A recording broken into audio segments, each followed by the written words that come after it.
Schönen guten Morgen. Heute ist ein guter Tag, ein wunderbarer Tag. Lass uns das affirmieren, manifestieren, weil heute ist ein schöner, guter Tag. Es ist so schön, dass ich jetzt in dieser frischen Morgen Energie kann sein. Was gestern war, ist heute nicht mehr wichtig. Ist ausgelöscht, losgelassen, in der Vergangenheit. Heute fange ich wieder ein neues Kapitel an, darum schnaufe ich die Energie vom Morgen freudig ein und weiss, ich bin in meiner Kraft. Ja, heute entscheide ich bleibe in meiner Glücksenergie.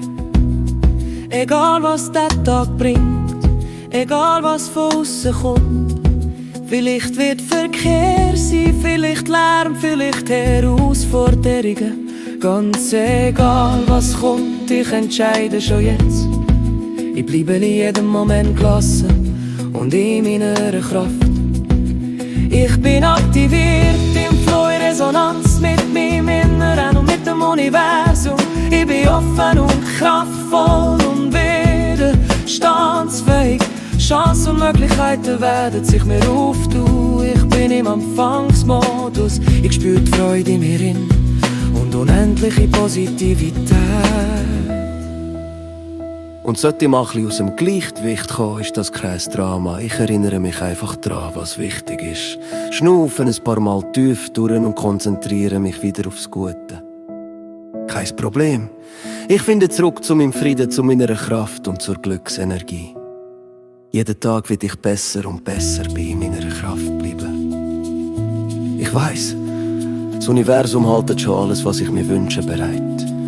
Und ich bin bereit, das hineinzulassen. Heute bin ich die beste Version von mir selber. Heute ist einfach ein wunderbarer Tag.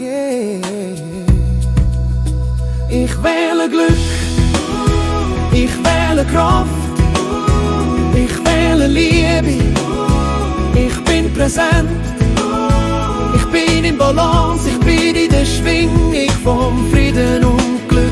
Ich danke mir selber, ich danke dem Universum. Es kommt gut. Ich bin in meiner Kraft,